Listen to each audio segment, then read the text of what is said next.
थोड़ी देर के लिए मैं हाजिर हूँ। मैंने जिस आयत करीमा की तिलावत की, अल्लाह रब्बुल इज़्ज़त इरशाद फरमाता है जो नबी के खिलाफ करे हिदायत आ जाने के बाद और आम मुसलमानों के रास्ते से हट कर कोई रास्ता चले, हम उसको उसकी राह पर छोड़ देंगे और उसको जहन्नम में दाखिल करेंगे। और जहन्नम पलटने की कितनी बुरी जगह है। ये आयत करीमा इस बात पर रोशन दलील है कि आम मुसलमानों के रास्ते पर चलना हक और अहले हक की पहचान है। बेशक। और आम मुसलमानों के रास्ते से हटकर कोई नया रास्ता इख्तियार करना ये गुमराही और बददीनी की दलील है। बेशक। इसीलिए अल्लाह के नबी ने इरशाद फरमाया, इत्तबिउ अस्सवादल आज़म फ़इन्नहु मन शज़्ज़ शुज़्ज़ फ़िन्नार। सवाद आज़म की पैरवी करो, मुसलमानों के बड़े गिरोह की पैरवी करो, मुसलमानों की बड़ी जमाअत की पैरवी करो। जो बड़े गिरोह से कटा वो सीधे जहन्नम में पहुंचा। अल्लाह के नबी इरशाद फरमाते हैं, इन्न शैतान ज़ेबुल इंसान का ज़ेबिल गनम याख़ुज़ु शाज़्ज़ता वल क़ासियता वन नाहिया फ़इय्याकुम व शिआब व अलैकुम बिल जमाअत वल आम्मा। शैतान इंसानों का भेड़िया है, जैसे बकरियों का भेड़िया उसी बकरी को निशाना बनाता है जो बकरी रेवड़ से कटकर अलग थलग चलती है। इसलिए तुम लोग तो फरकाबाजी से बचो और जमात आम्मा की पैरवी करो। तीसरी हदीस में रसूल पाक ने फरमाया, यदुल्लाहि अलल जमाआ, अल्लाह की मदद जमात के साथ है। जो जमात के साथ है उस पर अल्लाह की मदद है, जो जमात से अलग है वो अल्लाह की मदद से दूर है। इन तीनों हदीसों में अलग अलग अल्फाज इस्तेमाल किए गए। किसी में सवाद आज़म कहा गया, किसी में जमात आम्मा कहा गया, किसी में जमाअत कहा गया। इसका मतलब ये नहीं है कि ये तीनों तीन बातें हैं, बल्कि सबका माना और सबका खुलासा ये है कि अहले सुन्नत की पैरवी करो, अहले सुन्नत के साथ रहो, अहले सुन्नत के अकायद और अहले सुन्नत के तरीके पर चलो। अहले सुन्नत का माना हमने कहाँ से निकाला? खुद नबी अकरम सल्लल्लाहु तआला अलैहि वसल्लम ने इरशाद फरमाया, सतफ्तरिक़ु उम्मती अला सलासिन व सबईन मिल्लतन कुल्लुहुम फिन्नार इल्ला मिल्लतन वाहिदा। क़ालू मन हिया या रसूल अल्लाह? क़ाल मा अना अलैहि व अस्हाबी। मेरी उम्मत 73 फिरकों में बट जाएगी, 72 फिरका जहन्नमी होगा, एक फिरका जन्नती होगा। सहाबा ने पूछा, वो कौन फिरका होगा जो जन्नती होगा? अल्लाह के नबी ने उस जन्नती फिरके की पहचान बताई, मा अना अलैहि व अस्हाबी, जिस तरीके पर मैं हूँ और मेरे सहाबा हैं, जो उस तरीके पर होगा वो जन्नती है। जो मेरे तरीके से अलग हो, सहाबा के तरीके से अलग हो, वो जहन्नमी है। नबी के तरीके को सुन्नत कहते हैं और सहाबा को जमात कहते हैं, और दोनों को मिला दो तो अहले सुन्नत वल जमात बनता है। पता चला जो अहले सुन्नत वल जमात के तरीके पर होगा वो जन्नती होगा, और जो अहले सुन्नत से अलग होगा वो जहन्नमी होगा। चाहे वो अपना नाम अहले कुरान रखे, चाहे वो अपना नाम अहले हदीस रखे, चाहे वो अपना नाम जमात इस्लामी रखे, चाहे वो अपना नाम अस्हाबुल अदल व तौहीद रखे। खूबसूरत लेबल लगा लेने से कोई जमात हक पर नहीं हो सकती है। हक पर वही जमात है जो नबी की सुन्नत पर चले और सहाबा के तरीके पर चले। वाह वाह वाह, नारे तकबीर, नारे रिसालत, ताजदारे खत्मे मासूमियत कॉन्फ्रेंस हुजूर मुफ्ती शमशाद साहब किबला मिसबाही। वाह वाह। मैं आपसे पूछना चाहता हूँ, नबी अकरम सल्लल्लाहु अलैहि वसल्लम ने जन्नती फिरके की पहचान दो क्यों बताई? सिर्फ नबी इतना बता देते जो मेरी सुन्नत पर चले वो जन्नती है। अपनी सुन्नत के साथ साथ सहाबा के तरीके को क्यों लाजिम करार दिया? क्योंकि जो सहाबा का तरीका है वही नबी की सुन्नत है, जो नबी की सुन्नत है वही सहाबा का तरीका है। सहाबा नबी की सुन्नत से अलग नहीं थे, तो नबी अकरम सल्लल्लाहु अलैहि वसल्लम ने अपनी सुन्नत के साथ सहाबा के तरीके को क्यों बयान फरमाया? इसलिए कि गैब का नबी को मालूम था एक दौर आएगा, बातिल जमातें पैदा होगी और सहाबा को छोड़कर नबी की सुन्नत पर चलने का दावा करेंगी, और जब सहाबा को छोड़ दिया जाए तो कुरान पर भी अमल नहीं हो सकता, हदीस पर भी अमल नहीं हो सकता, नबी की सुन्नत पर भी अमल नहीं हो सकता। इसलिए अल्लाह के नबी ने इरशाद फरमाया, जो मेरी सुन्नत पर चले और सहाबा के तरीके पर चले वही जन्नती है। आज के दौर में जिस फिरके को देखो कि वो सहाबा के रास्ते पर है, समझ लो कि ये फिरका जन्नती है। जिसको सहाबा के रास्ते से अलग देखो, समझ लो कि ये जहन्नमी है। आज के दौर में जो जमात सहाबा के रास्ते पर चल रही है वो कोई और जमात नहीं, हम अहले सुन्नत हैं, जिनकी पहचान मसलक आला हजरत से होती है। वाह वाह वाह वाह, नारे तकबीर, नारे रिसालत, मसलके आला हजरत। और ये बात हवा में नहीं कही जा रही, इसके पीछे ठोस सबूत और मजबूत दलाइल है। सहाबा नबी के गैब पर ईमान रखते थे, हम भी नबी के गैब पर ईमान रखते हैं। सहाबा नबी की शफाअत पर ईमान रखते थे, हम भी नबी की शफाअत पर ईमान रखते हैं। सहाबा नबी के वसीले से दुआएं मांगते थे, हम भी नबी के वसीले से दुआएं मांगते हैं। सहाबा दूरो नजदीक से या रसूल अल्लाह कहकर पुकारते थे, हम भी दूरो नजदीक से या रसूल अल्लाह पुकारते हैं। सहाबा ज़ियारत क़ुबूर को जाते थे, हम भी ज़ियारत क़ुबूर को जाते हैं। सहाबा इसाले सवाब करते थे, हम भी इसाले सवाब करते हैं। जो सहाबा का रास्ता है वही हमारा रास्ता है, जो सहाबा का अकीदा है वही हमारा अकीदा है। और नबी ने बहुत वाज़ेह लफ्जों में फरमा दिया, जो सहाबा के तरीके पर होगा वही जन्नती है। इसलिए आज के दौर में कंफ्यूजन का शिकार होने की कोई जरूरत नहीं। जो जमात सहाबा के रास्ते पर चल रही है ये वही जमात है जिसको हम और आप मसलके आला हजरत से जानते हैं। बेशक बेशक, सुभान अल्लाह। और ये बात हवा में नहीं, सहाबा नबी के गैब पर ईमान रखते थे। बुखारी शरीफ में मुतअद्दिद हदीसें मौजूद। बुखारी शरीफ के बिल्कुल शुरू में, बुखारी शरीफ जिल्द अव्वल किताबुस सलात बाबो मन रका दून सफ, यहाँ इमाम बुखारी ने हेडिंग लगाई है, जो सफ में पहुंचने से पहले पहले मस्जिद के दरवाजे पर अकेले ही रुकू में चला जाए, रुकू में चलते चलते सफ में मिल जाए, उसकी वो रकात शुमार में आएगी कि नहीं आएगी। इसी मसले को बताने के लिए इमाम बुखारी ने ये बाब बांधा, बाबो मन रका दून सफ, जो सफ में पहुंचने से पहले रुकू कर ले उसका क्या हुक्म है।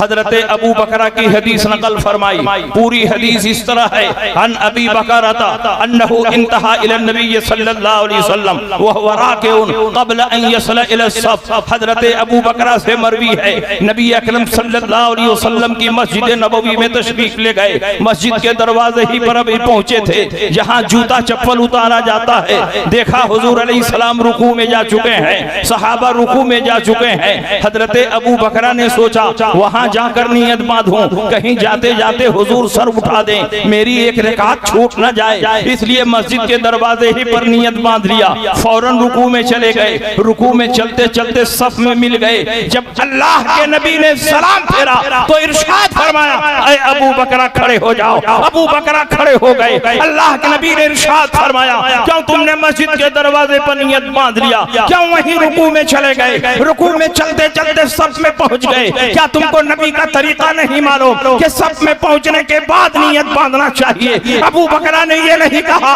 या रसूल अल्लाह आपका चेहरा किबले की तरफ था, मैं पीठ के पीछे से आया और आपको पीठ पीछे का इल्म नहीं, तो कैसे आपने जान लिया कि अबू बकरा ने किस तरह नमाज शुरू की है। अल्लाह के नबी ने ये सवाल नहीं पूछा।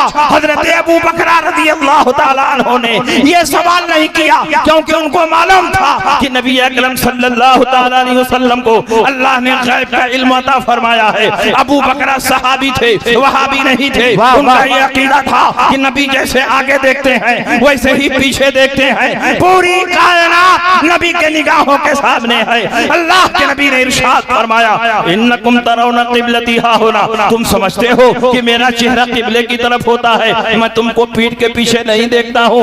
इन्नी ला अराकुम वरा ज़हरी कमा अराकुम अमामी, मैं तुमको पीठ के पीछे ऐसे ही देखता हूँ जैसे आगे देखता हूँ। अमा ला यख़फ़ा अलैया रुकूअकुम वला खुशूअकुम, तुम्हारा रुकू भी मुझसे छुपा हुआ नहीं, तुम्हारा खुशू भी मुझसे छुपा हुआ नहीं। मैं वो पैगंबर हूँ कि जब कब्रिस्तान से गुजरता हूँ, मुर्दों के हालात को देखता हूँ, किस पर अज़ाब हो रहा है, किसको सवाब दिया जा रहा है। मक्के में होता हूँ, मदीने के हालात को देखता हूँ, मदीने में होता हूँ, जंगे रूम का मुशाहिदा करता हूँ, मिंबर पर होता हूँ, क़यामत तक के अहवाल को सहाबा के सामने बयान करता हूँ, जमीन पर होता हूँ, अपने हौज़े कौसर को देखता हूँ। वल्लाहि इन्नी ला अरा हौज़ियल आन मिन मक़ामी हाज़ा, यहीं पर खड़े खड़े मैं अपने हौज़े कौसर को देख रहा हूँ। मेरी शान ये है कि जमीन पर होता हूँ, आसमान वालों को देखता हूँ, और जब आसमान से गुजरता हूँ, जमीन पर चलने वाले इंसानों के दिलों को देखता हूँ। आला हजरत इमाम अहमद रज़ा फरमाते हैं, सरे अर्श पर है तेरा गुजर, दिले फर्श पर है तेरी नजर, मलकूत मुल्क में कोई शय नहीं वो जो तुझ पे आया नहीं। वह खुदा खुदा का यही है दर, नहीं और कोई मकर मकर, जो वहां से हो यही आके हो, जो यहाँ नहीं तो वहाँ नहीं। वाह वाह वाह, जिंदाबाद जिंदाबाद, सुभान अल्लाह, माशाअल्लाह। अब आप बताओ, नबी के गैब पर सहाबा ईमान रखते थे कि नहीं रखते थे? रखते थे अल्हम्दुलिल्लाह। और नबी के गैब पर हम भी ईमान रखते हैं, तो हमारा अकीदा सहाबा के अकीदे के मुताबिक हुआ। और नबी ने फरमाया, जो सहाबा के रास्ते पर होगा वही जन्नती। इसलिए आज के दौर में कोई और जन्नती नहीं है, बल्कि हम अहले सुन्नत व जमात जन्नती हैं, जिनकी पहचान आज के दौर में मसलके आला हज़रत से होती थी। और सुनिए, नबी अकरम सल्लल्लाहु अलैहि वसल्लम के सहाबा नबी की शफाअत पर ईमान रखते थे, और इस तफसील के साथ कि नबी दुनिया में जिनकी शफाअत करते हैं उसके लिए भी जन्नत वाजिब हो जाए, नबी आखिरत में जिनकी शफाअत करते हैं उसके लिए भी जन्नत वाजिब हो जाए। ये गैब के भी मुनकिर हैं, शफाअत के भी मुनकिर हैं। अल्लाह के नबी जब मेराज पर तशरीफ ले गए, अल्लाह ने शफाअत कुबरा का मनसब अपने महबूब को अता फरमाया। जब अल्लाह के नबी पलट कर आए, सहाबा के सामने आपने बयान फरमाया, अल्लाह ने मुझको शफाअत कुबरा का मनसब अता फरमाया है, मैं जिसकी शफाअत कर दूं उसके लिए जन्नत वाजिब हो जाए। अल्लाह के नबी ने उसी बयान में इरशाद फरमाया, मेरी उम्मत के 70,000 अफराद बगैर हिसाबो किताब के जन्नत में जाएंगे। वजूहुहुम कल कमरे लैलतल बद्र, उनका चेहरा 14वीं रात के चाँद की तरह चमक रहा होगा। उनमें कोई पहले और कोई बाद में नहीं दाखिल होगा। ला यदखुलु अव्वलुहुम हत्ता यदखुल आखिरहुम, सब एक साथ कदम उठाएंगे और जन्नत में दाखिल हो जाएंगे।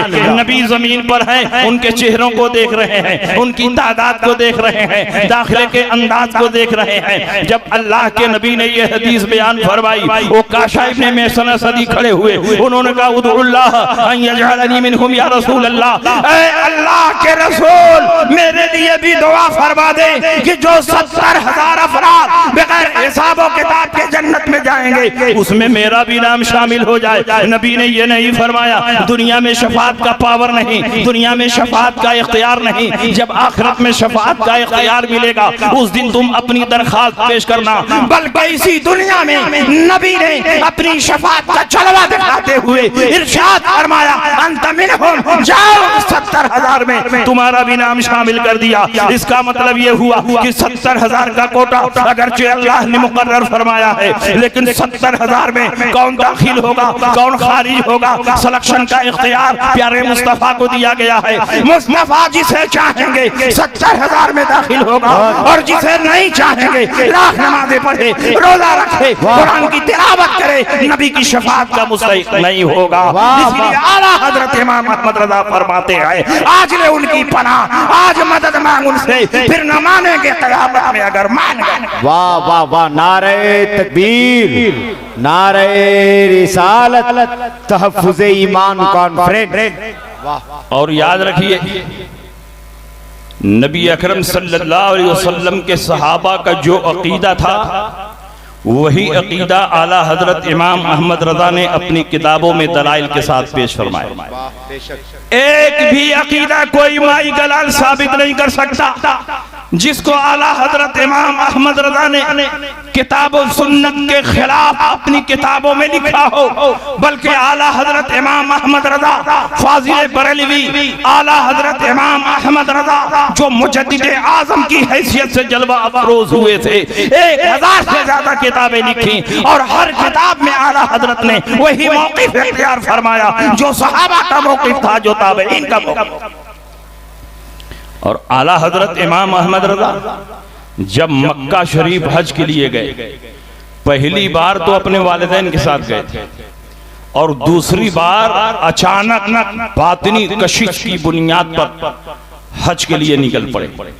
आपके बेटे हुज्जतुल इस्लाम हज के लिए जा रहे हैं। 2 दिन पहले वो निकले, उधर वो बंबई पहुंचते हैं, इधर आला हजरत की बेचैनी बढ़ जाती है। आला हजरत के दिल में इस्तिराब पैदा होता है। बातिनी कशिश की बुनियाद पर आला हजरत मदीने की तरफ खींचने लगते हैं, लेकिन वालिदा मोहतरमा से नफली हज के लिए इजाजत लेना बड़ा मुश्किल काम था। आपकी माँ एक लम्हे के लिए आपको छोड़ना नहीं चाहती थी। माँ सो रही है, आला हजरत इमाम अहमद रजा गए और अपनी माँ के कदमों में अपने आंखों को, होठों को मलने लगे। अदब सीखो, माँ बाप का क्या एहतराम होता है। आला हजरत इमाम अहमद रजा माँ के कदमों में अपनी आंखें मल रहे हैं। माँ ने कहा, बेटे अहमद रजा क्या बात है? आला हजरत ने फरमाया, अम्मी जान मैं हज के लिए जाना चाहता हूँ। माँ ने कहा, जाओ फी सबीलिल्लाह। आला हजरत घर से निकल पड़े और आला हजरत ट्रेन पकड़कर बंबई पहुंचे। उधर बंबई में जिस डॉक्टर को हाजियों को बफारा देना था, उस जमाने में बफारा दिया जाता था, आज के जमाने में इंजेक्शन लगता है ताकि हाजी वहां जाए तो इन्फेक्शन न फैलने पाए। वो डॉक्टर इत्तेफाक से बीमार पड़ गया। 2 दिन तक वो डॉक्टर आया नहीं। हजरत हुज्जतुल इस्लाम जिस जहाज में जाना चाह रहे थे, वो जहाज साहिल समंदर पर खड़ा ही रहा। डॉक्टर के इंतजार में सारे हाजी रहे। इधर आला हजरत इमाम अहमद रजा 2 दिन के बाद जब बंबई पहुंचे तो अचानक वो डॉक्टर सही हो गया, बफारा देने के लिए आया और आला हजरत इमाम अहमद रजा को भी इंजेक्शन लग गया। अब मसला टिकट का था, क्योंकि जहाज में सारी सीटें फुल हो चुकी थी, एक भी सीट खाली नहीं थी। आला हजरत इमाम अहमद रजा मदीने की तरफ लौ लगाते हैं, या रसूल अल्लाह आप अपनी बारगाह में बुलाना चाहते हैं तो सीट का भी इंतजाम फरमा दे। अचानक एक बूढ़ा आदमी आला हजरत इमाम अहमद रजा के पास आता है और कहता है, आप लोगों में से किसी को एक सीट की जरूरत है, मेरे साथ कुछ मजबूरी आ गई है, मैं इस जहाज में नहीं जाना चाहता, इसके बाद वाले जहाज में जाना चाहता हूँ, मेरी सीट खाली है, अगर कोई जाना चाहता है तो मेरी सीट पर जा सकता है। आला हजरत के पास ही आकर पूछ रहा है। आला हजरत इमाम अहमद रजा ताईद गैबी समझते हैं, रसूल पाक की मदद समझते हैं। सीट का भी इंतजाम हो गया, उसी जहाज में जगह भी मिल गई। आला हजरत इमाम अहमद रजा अपने बेटे के साथ मक्का मुकर्रमा पहुंचे। मैं तो कहता हूं कि आला हजरत हज के लिए नहीं जा रहे हैं, बल्कि रसूल पाक अपने नामूस की हिफाजत के लिए आला हजरत को बुला रहे हैं, क्योंकि वहां पहले से मौलवी खलील अम्बेठवी अपनी टीम के साथ मौजूद थे। उस वक्त हरमैन तैयबैन पर हम सुन्नियों की हुकूमत थी, खिलाफत उस्मानिया कायम थी। वो सब के सब सुन्नी थे और हनफी थे,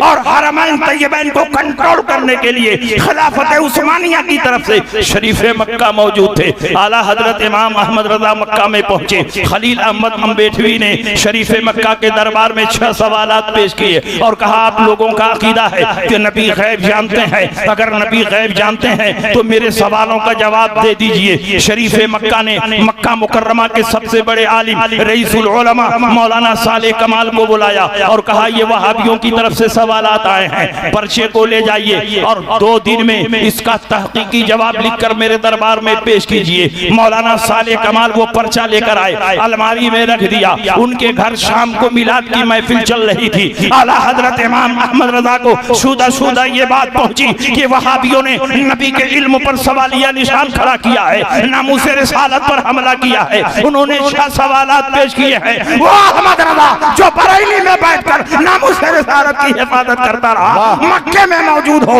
नबी के इल्म पर हमला हो, वो कैसे गवारा कर सकता है। आला हजरत इमाम अहमद रजा भागते हुए मौलाना साले कमाल के घर गए। मिलाद की महफिल चल रही थी, बड़े बड़े उलमा और मशाइख जो मक्का मुकर्रमा के थे मिलाद में मौजूद थे। जब आला हजरत पहुंचे, सबों ने खड़े होकर आला हजरत का इस्तकबाल किया। मौलाना साले कमाल ने कहा, जब आप आ ही गए हैं तो कुछ देर बयान फरमा दें ताकि मिलाद इख्तिताम को पहुंच जाए। आला हजरत इमाम अहमद रजा खड़े हुए और तकरीबन 2 घंटा मुसलसल अरबी जबान में किताब और सुन्नत की रोशनी में इल्मे गैब मुस्तफा पर तकरीर फरमाते रहे और उलमाए मक्का झूमते रहे। जब तकरीर खत्म हुई, मौलाना साले कमाल ने अलमारी खोली, पर्चा निकाला और कहा, शरीफ मक्का के दरबार में इल्मे गैब मुस्तफा पर एक किताब पेश करनी है। मुझे ये किताब लिखनी थी, लेकिन आपको तो पूरी किताब जबानी याद है। आपने जितने दलाइल पेश किए हैं उन्हीं को जमा फरमा दें, किताब तैयार हो जाएगी। आला हजरत इमाम अहमद रजा ने फरमाया कि जब अहमद रजा इल्मे गैब मुस्तफा पर लिखेगा तो पूरी तहकीक और तफसील के साथ लिखेगा। उन्होंने कहा, हुजूर इतना टाइम नहीं है, बल्कि आप जो कुछ तकरीर में फरमा चुके हैं उसी को तहरीरी तौर पर जमा कर दीजिए, किताब तैयार हो जाएगी। आला हजरत ने पूछा, कितना टाइम है? उन्होंने कहा, 2 दिन का टाइम है। आला हजरत इमाम अहमद रजा फरमाते हैं कि अहमद रजा के लिए 2 दिन बहुत है। चंद घंटों में अहमद रजा इल्मे गैब मुस्तफा पर एक ऐसी शाहकार किताब लिख देगा कि सुबह क़यामत तक वहाबी उसका जवाब नहीं दे पाए। वाह वाह वाह, नारे तकबीर, नारे रिसालत, फैजान आला हजरत। वाह। आला हजरत वो पर्चा लेकर अपनी क़यामगाह पर पहुंचे और आला हजरत कोई मामूली आलिम नहीं थे, मरजाए उलमा थे, मरजाए फतवा थे, मरजाए तकवा थे। हर वक्त उलमा की भीड़ लगी रहती थी। कोई हदीस की इजाजत ले रहा है, कोई फिक़्ह की इजाजत ले रहा है, कोई मसाइल पूछ रहा है, कोई दुआ तावीज़ के लिए हाजिर है। कब फुर्सत मिले कि आला हजरत लिखें, उसी में आला हजरत को शदीद बुखार आ गया, मगर अल्लाह के फजल व करम पर भरोसा करके आला हजरत इमाम अहमद रजा ने किताब लिखना शुरू किया।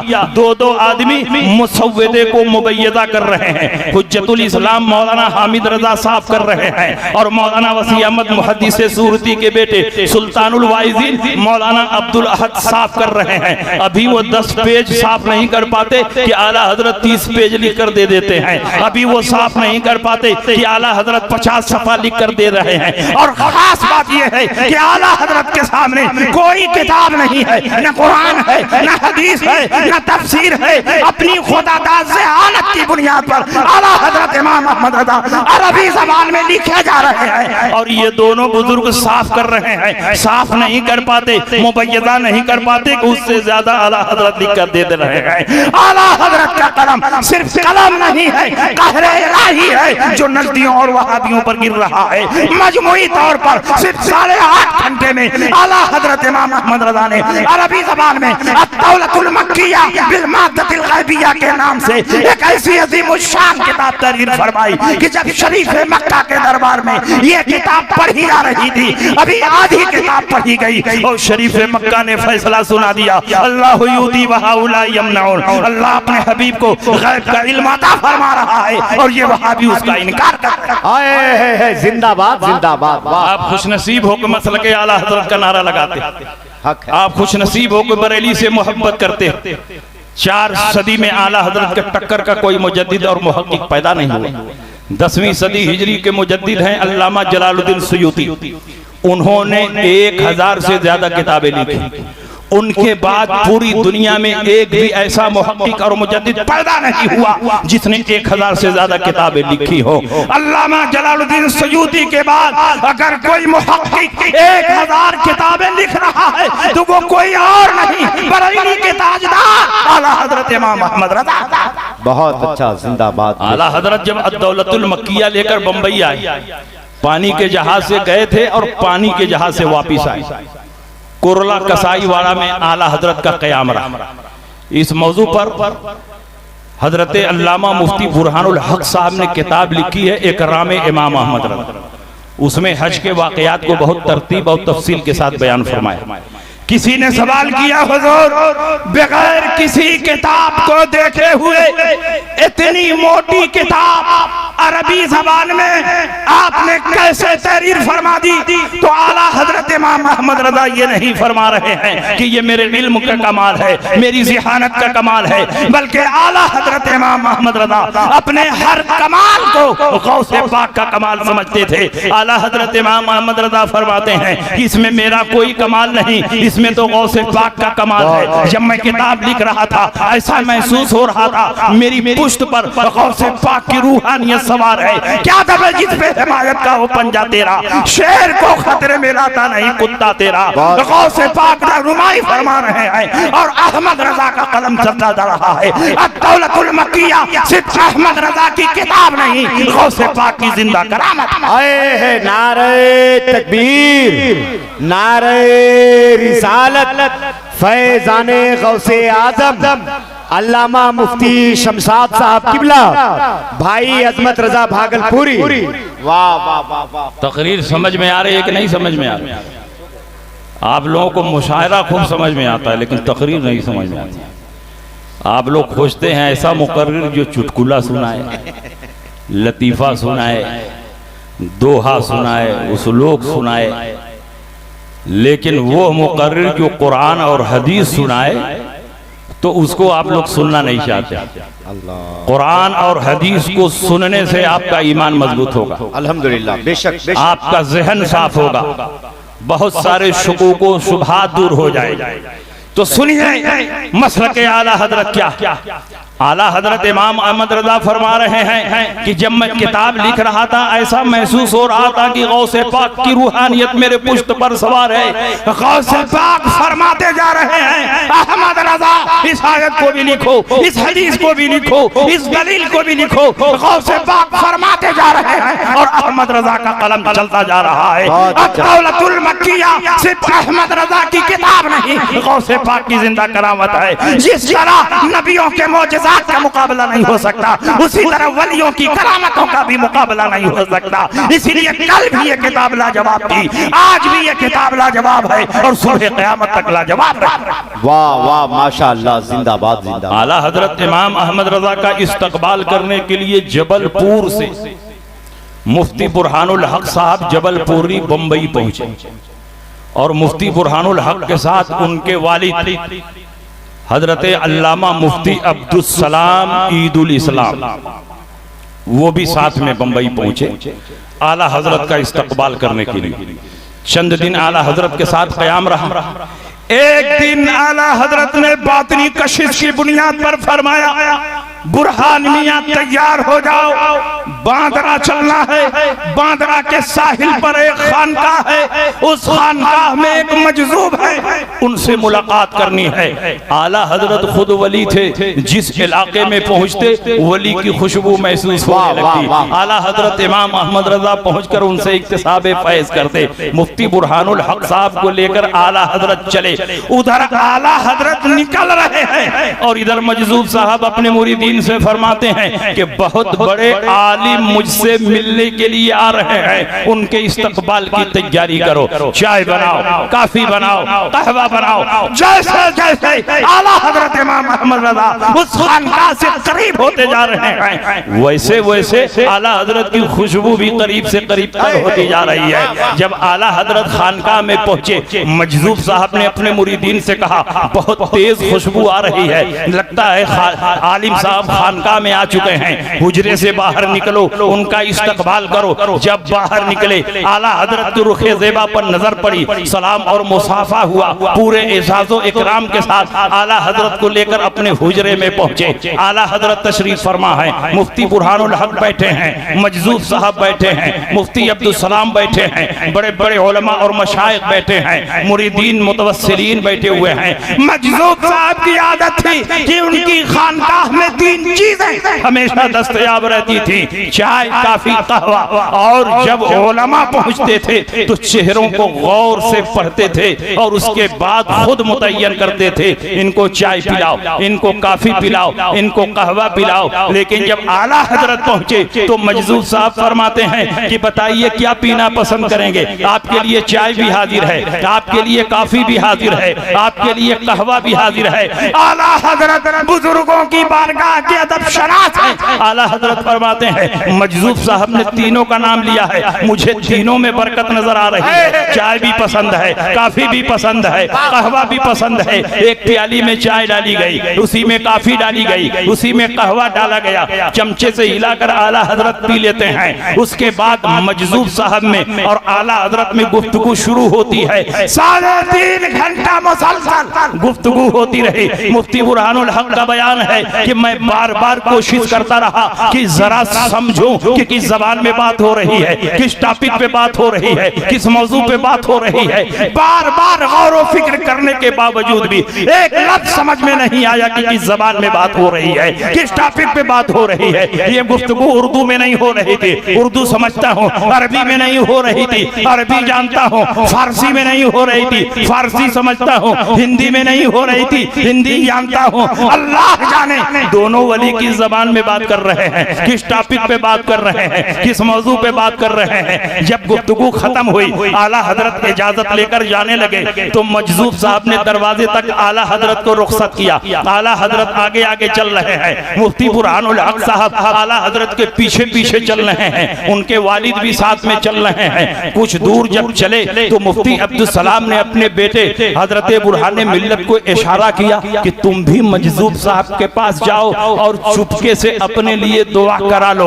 आला हजरत के पीछे पीछे मुफ्ती बुरहानुल हक चल रहे थे, लेकिन वालिद साहब ने जब इशारा किया तो वहां से भागकर हुजरे में दाखिल हुए और मजजूब साहब से कहते हैं हुजूर मेरे लिए भी कुछ दुआ फरमा दें, मुझे भी कुछ नसीहत फरमा दें। तो मजजूब साहब ने कहा तो मुझसे नसीहत लेने आए हो? कहा हाँ हुजूर आप ही से नसीहत लेने आया हो। तो मजजूब साहब ने कहा वाकई तुम मुझसे नसीहत लेने आए हो? कहा हुजूर आप ही से नसीहत लेने आया हो। तो मजजूब साहब ने कहा अगर वाकई तुम मुझसे नसीहत लेना चाहते हो तो मेरी नसीहत ये है कि अभी तुम जिनके पीछे पीछे चल रहे थे उन्हीं के कदम ब कदम चलते रहो, जन्नत तक पहुंच जाओगे। इनका रास्ता जन्नत में ले जाने वाला रास्ता है। मसलक आला हजरत कोई नया मसलक नहीं, जन्नत में ले जाने वाले रास्ते का नाम मसलक आला हजरत। वाह वाह, नारे तकबीर, नारे रिसालत, फैजाने औलिया इकराम।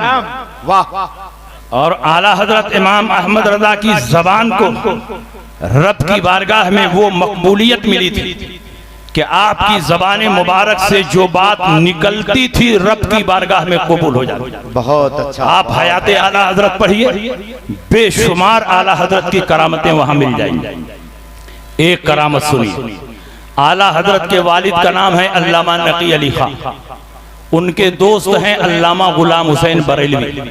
बरेली शरीफ में जिनका तिलिस्मी परेश था और आला हजरत की किताबें छपती थी।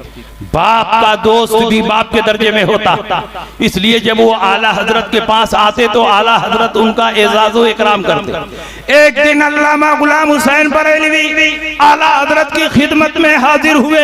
आला हजरत ने शायान शान इस्तकबाल फरमाया, उनकी ज़ियाफत फरमाई। आला हजरत इमाम अहमद रजा फरमाते हैं इन दिनों बरेली में बारिश नहीं हो रही है, लोग पानी की एक एक बूंद के लिए तड़प रहे हैं कि इंसान परेशान है, किसान बदहाल है, जानवर भूखों मर रहे हैं। आप जरा आसमान के तारों को देखकर बताएं कि बरेली में बारिश का मिजाज कैसा है। अल्लामा गुलाम हुसैन बरेलवी इल्मे नुजूम और इल्मे हयात में जबरदस्त महारत रखते थे। उन्होंने गौर से आसमान पर चमकने वाले तारों को देखा, कागज पर एक जायशा और नक्शा बनाया और आला हजरत की तरफ बढ़ाते हुए फरमाया कि इस महीने में बारिश नहीं होगी, आइंदा महीने में बारिश होगी। आला हजरत इमाम अहमद रजा सिर्फ इल्मे नुजूम और इल्मे हयात में माहिर नहीं थे, 100 से ज्यादा उलूम व फनून में महारतें ताम्मा रखते थे। आला हजरत इमाम अहमद रजा ने फरमाया कि अगर मेरे रब ने चाहा तो इसी महीने में बारिश होगी।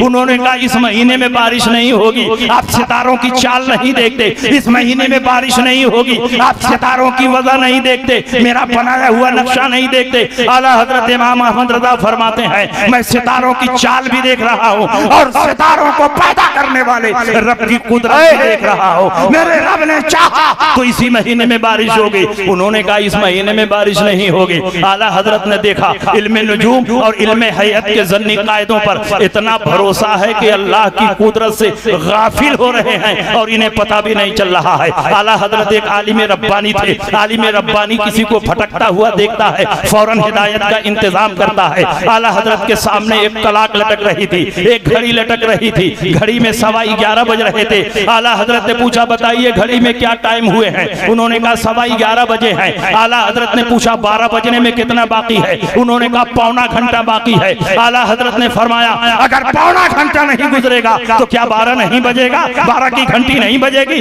उन्होंने कहा हरगिज़ नहीं, जब तक पौना घंटा नहीं गुजरेगा न 12 बजेगा न 12 की घंटी बजेगी। आला हजरत खड़े हुए, ढकना खोला, बड़ी सुई को खींचकर 12 पे कर दिया, फौरन 12 बज गया, 12 की घंटी बजने लगी। आला हजरत ने फरमाया आप तो कह रहे थे जब तक पौना घंटा नहीं गुजरेगा न 12 बजेगा न 12 की घंटी बजेगी। देखिए 12 भी बज गया, 12 की घंटी बज गई। अल्लामा गुलाम हुसैन बरेलवी ने कहा आपने बड़ी सुई को खींचकर 12 पे कर दिया, इसलिए फौरन 12 बज गया, 12 की घंटी बज गई। अगर ये सुई अपनी फितरी रफ्तार से चलती तो पौना घंटा गुजरने के बाद ही 12 बजता।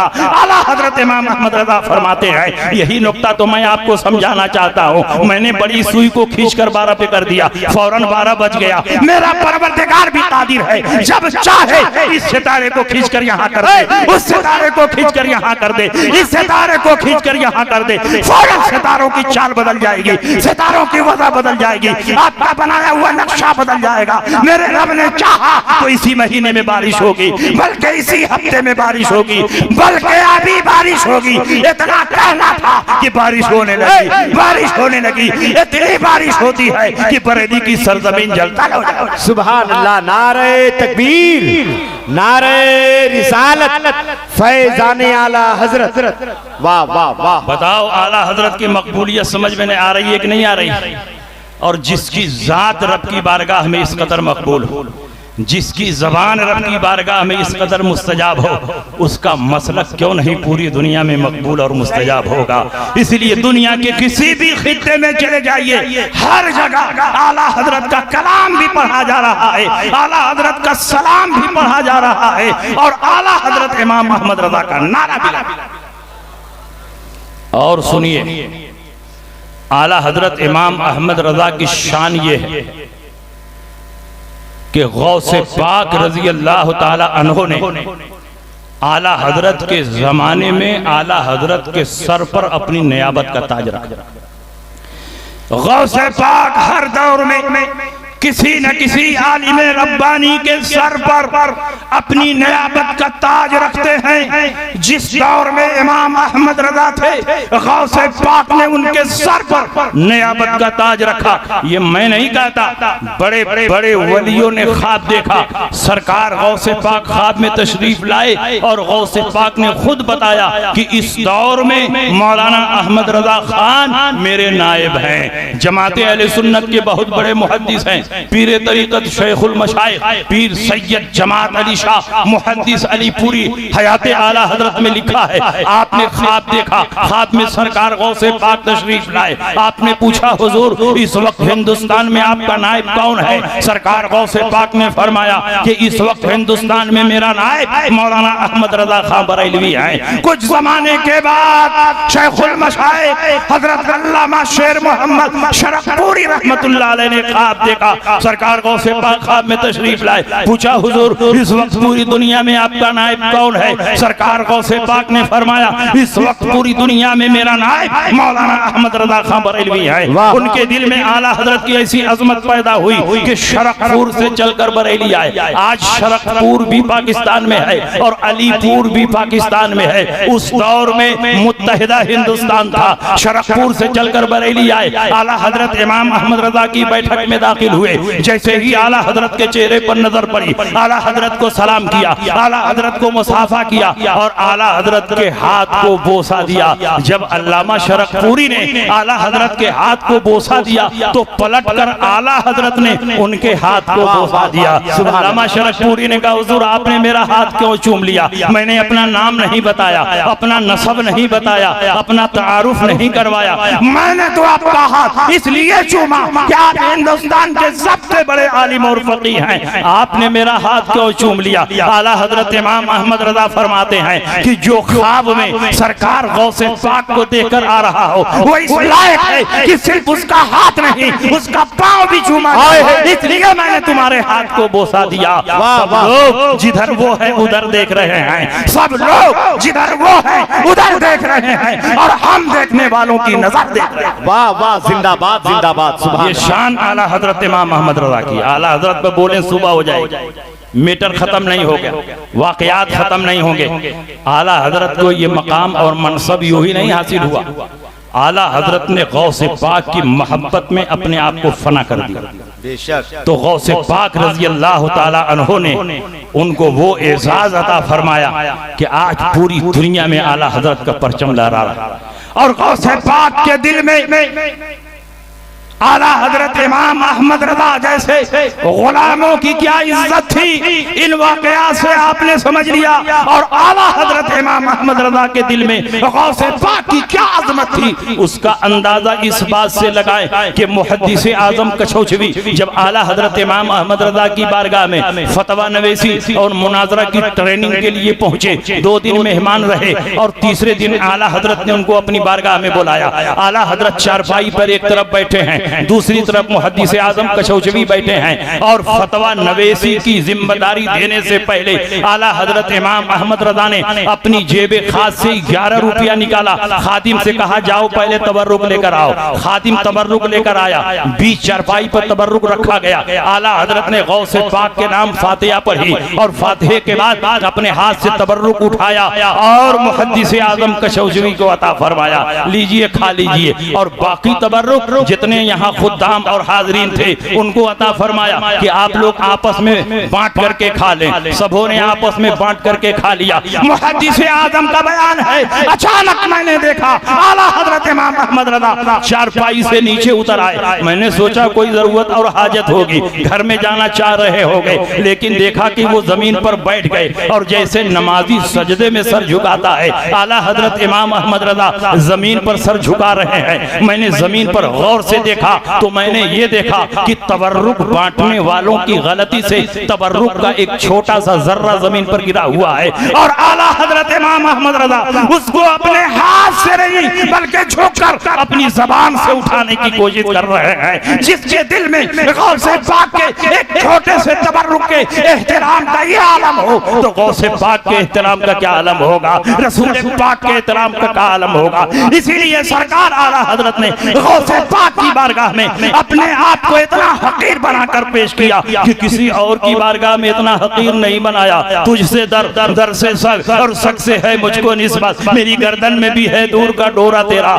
मेरी किस्मत की कसम खाएं सगाने बगदाद हिंद में रह के भी देता रहूं। आए हैं जिंदाबाद जिंदाबाद, सुभान अल्लाह। और आला हजरत तो आला हजरत थे। 2-3 बातें और सुन लीजिए।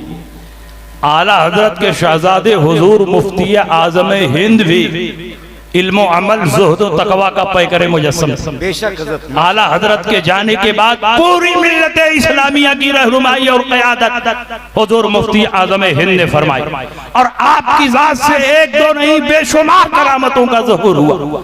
और अभी बात इल्म गैब की हो रही थी, कुछ लोग नबी के इल्म गैब का इनकार करते हैं, लेकिन हम सुन्नियों का अकीदा है कि अल्लाह की अता से नबी गैब जानते हैं और अल्लाह की अता से औलियाए किराम भी गैब जानते हैं। बेशक मुफ्ती आजम की गैब दानी का एक वाकया सुनो। हुजूर मुफ्ती आजम हिंद दिल्ली तशरीफ ले गए।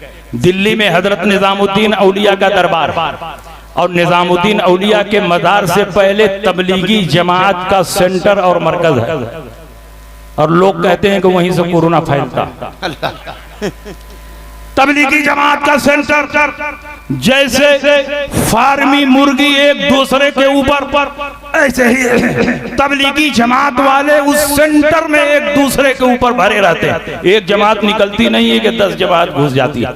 हुजूर मुफ्ती आज़म हिंद चंद मुरीदीन के साथ जा रहे हैं, चेहरे से नूर बरस रहा है, आंखें झुकाए हुए हैं, हाथ में असा है, सर पर अमामा है, जुब्बा पहने हुए हैं, चंद मुरीदीन पीछे हैं और बड़ी इस्तिग़ना और बेनियाजी के साथ चले जा रहे हैं। 3 अमीर अपनी छत से हुजूर मुफ्ती आज़म को देख रहे हैं और उन्होंने अंदाजा लगा लिया कि ये कोई बरेलवी आलिम है, लेकिन अकेले हैं, चंद जाहिल मुरीद हैं। चलो आज इनके इल्म को फीते से नाप देते हैं, चलो आज इनसे बहस करते हैं, मुनादरा करते हैं। तीनों अमीर ऊपर से नीचे आए और इधर हुजूर मुफ्ती आज़म हिंद हजरत निजामुद्दीन औलिया के दरबार में दाखिल हो गए, फातिहा पढ़ने लगे। जब फातिहा पढ़कर फारिग हुए, ये तीनों अमीर आपके सामने हाजिर हो गए और इनकी हिस्ट्री ये है कि एक अमीर वो था जिसने अपनी बीवी की मोहब्बत में अपनी माँ को धक्के मारकर गिरा दिया। एक अमीर वो था जिसने यतीम का नाहक माल गसब किया था। एक अमीर वो था जिसने अपनी नौकरानी के साथ मुंह काला किया था। ये सारी बातें इन तक महदूद थी। हुजूर मुफ्ती आज़म हिंद की बारगाह में पहुंचे। उनमें से एक अमीर ने कहा कि हजरत आप कहां से आ रहे हैं? कहा मैं बरेली शरीफ से आ रहा हूं। कहा बरेली में तो मौलाना अहमद रजा भी रहते हैं। कहा मौलाना अहमद रजा मेरे वालिद हैं,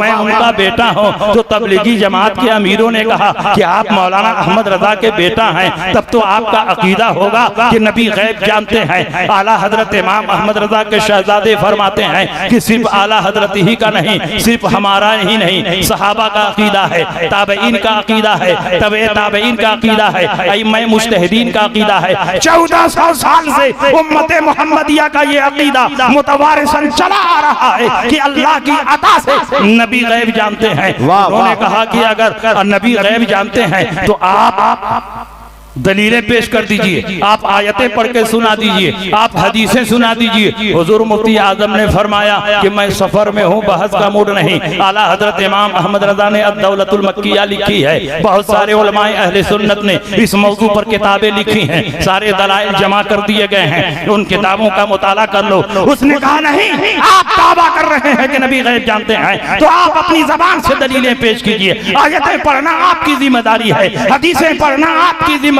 है और दलीलें पेश करना आपकी जिम्मेदारी है। हुजूर मुफ्ती आज़म ने बड़ी नरमी से फरमाया, अरे मियां मान जाओ कि नबी गैब जानते हैं। इन्होंने कहा हम नहीं मानेंगे जब तक आप दलील नहीं देंगे, हम नहीं मानेंगे। हुजूर मुफ्ती आज़म को जलाल आया, तुमको दलील चाहिए? कहा हाँ दलील चाहिए। एक अमीर का हाथ पकड़ा, कहा बता अपनी माँ को धक्के मार कर गिरा देना कैसा है? उसके बाद दूसरे अमीर का हाथ पकड़ा, कहा बता यतीम का नाहक माल गसब करना कैसा है? उसके बाद तीसरे अमीर का हाथ पकड़ा और कहा बता अपनी नौकरानी के साथ मुंह काला करना कैसा है? जो काम घर की 4 दीवारी में हुआ था, जिसको सिर्फ ये जानते थे, हुजूर मुफ्ती आज़म हिंद ने बयान फरमा दिया। चेहरे पर हवाइयां उड़ने लगी, पांव तले जमीन खिसक गई। ये तीनों अमीर हुजूर मुफ्ती आज़म के कदमों पर गिर गए। कहा दलील नहीं चाहिए, दलील मिल गई। जब बरेली के मुस्तफा के इल्म का ये आलम है तो मदीने के मुस्तफा के इल्म का क्या? बाबा नारे तकबीर, नारे रिसालत, फैजाने हुजूर मुफ्ती आज़म हिंद। वाह वाह वाह, ये शान है आला हजरत इमाम अहमद रजा की, ये शान है हुजूर मुफ्ती आज़म हिंद की। और एक आखिरी बात सुन लीजिए और तकरीर खत्म हो जाए। आला हजरत की तरबियत में रहने वाले हुजूर शेरे बेशए सुन्नत हजरत अल्लामा हशमत अली खान का नाम आपने सुना होगा। हिंदुस्तान में 1-2 नहीं, सैकड़ों मुनाजरे उन्होंने किए और जिस मुनाजरे में शरीक हो गए आपने वहाबियों, देवबंदियों, चखड़ालवियों, यहां तक के यहूदो नसारा के भी छक्के छोड़ा। कोई ऐसा मुनाजरा नहीं जिसमें अल्लामा हशमत अली खान को अल्लाह ने फतह नुसरत से सरफराज न फरमाया। एक मर्तबा हुजूर शेरे बेशए अहले सुन्नत अजमेर मुअल्ला तशरीफ ले गए। ख्वाजा मोइनुद्दीन चिश्ती अजमेरी रहमतुल्लाह अलैह की बारगाह में फातिहा पढ़ी। 6 शव्वाल की तारीख थी। ख्वाजा उस्मान हारूनी का उर्स था और जन्नती दरवाजा खुला हुआ था। सुभान अल्लाह। हुजूर शेरे बेशए अहले सुन्नत फातिहा पढ़कर हाजिरी देकर अजमेर शरीफ के रेलवे स्टेशन प्लेटफार्म नंबर 1 पर खड़े थे और अपनी ट्रेन का इंतजार कर रहे थे, और प्लेटफार्म नंबर 2 पर तबलीगी जमात वाले लोटा, थरिया, बदना और बिस्तर, मुसल्ला, तस्बीह सब लेकर खड़े थे। कुछ देर के बाद इन्होंने देखा कि प्लेटफार्म नंबर 1 पर तो मौलाना हशमत अली खान है, जो मुनाजरों में शेर की तरह दहाड़ते हैं। आज अकेले हैं, चलो हम लोग सब मिलकर चलें और जरा इनके इल्म को नाप दिया जाए कि कितने पानी में। प्लेटफार्म नंबर 2 से ब्रिज पार करके प्लेटफार्म नंबर 1 पर आए। अल्लामा हशमत अली खान के पास खड़े हो गए। उसमें से एक ने कहा कि हजरत आपका नाम क्या है, आपका काम क्या है, आपका मकान कहाँ है? तो अल्लामा हशमत अली खान ने शेर की तरह दहाड़ते हुए फरमाया, हशमत अली मेरा नाम है, पीलीभीत मकान है, वहाबियों को जहन्नम में पहुंचाना मेरा काम है। तो तबलीगी जमात वालों ने कहा कि हजरत आप तो बहुत गर्म मिजाज है। अरे हमने नाम ही पता तो पूछा है। कहा तुम लोगों को हम देखते हैं तो मेरा खून खौलने लगता। कहा कहां से आ रहे हैं? हुजूर शेरे बेशय अहले सुन्नत ने फरमाया सुल्तानुल हिंद ख्वाजा गरीब नवाज के दरबार में हाजिरी देने के लिए गए थे, वहीं से आ रहे हैं। कहा सुना है वहां कोई जन्नती दरवाजा भी है। कहा हाँ जन्नती दरवाजा है। कहा तब तो उस दरवाजे में दाखिल होके आप आ रहे होंगे। कहा अल्हम्दुलिल्लाह उस दरवाजे में दाखिल होकर के आ रहे हैं। कहा तब तो आप जन्नती हो गए होंगे। कहा हाँ अल्हम्दुलिल्लाह हम भी जन्नती हैं और जितने अहले सुन्नत हैं सब जन्नती। वाह वाह। तो कहा हुजूर अकरम सल्लल्लाहु अलैहि वसल्लम ने फरमाया है जो जन्नती होगा उसके बदन से जन्नत की खुशबू फूट रही होगी। जरा हम आपके बदन को सूंघ कर देखें कि आप जन्नती हैं कि नहीं हैं। तो अल्लामा हशमत अली खान के बदन को सूंघने लगे। एक तबलीगी यहाँ नाक लगा रहा है, एक यहाँ नाक लगा रहा है, एक यहाँ नाक लगा रहा है, एक यहाँ नाक, चारों तरफ नाक लगाकर सूंघने लगे। अब कुछ देर के बाद कहते हैं हजरत कोई खुशबू नहीं आ रही, आप जन्नती नहीं हैं। रसूल पाक ने फरमाया है जो जन्नती होगा उसके बदन से जन्नत की खुशबू फूट रही होगी। आपके बदन से जन्नत की खुशबू नहीं आ रही है, इसलिए आप जन्नती नहीं हैं। अल्लामा हशमत अली खान मरूब नहीं हुए, शेर की तरह दहाड़ते हुए कहा मरदूदों उसके बाद वाली हदीस याद नहीं है। रसूल पाक ने यह भी फरमाया है कि जो जहन्नमी होगा उस पर जन्नत की खुशबू हराम होगी। तुम लोग जहन्नमी हो, गुस्ताखे रसूल हो, इसलिए तुम पर जन्नत की खुशबू हराम है। जब खुशबू हराम है तो आएगी कैसे? बेशक ये शान है हमारे उलमा की, बेशक ये शान है हमारे कायदीन की। इनका एहसान अजीम है कि इन्होंने हमारे दीन और ईमान की हिफाजत फरमाई। और आज ये उलमा अहले सुन्नत जो बैठे हैं आपके दीन और ईमान की हिफाजत के लिए ये जलसे कर रहे हैं। जलसों का मकसद दीन सीखना है, दीन सिखाना है, अकायद की हिफाजत है, अकायद की मालूमात है। जब तक आप इस मकसद को सामने रख करके जलसा करेंगे आपका जलसा सिर्फ कामयाबी ही नहीं होगा, रब की बारगाह में मकबूल होगा।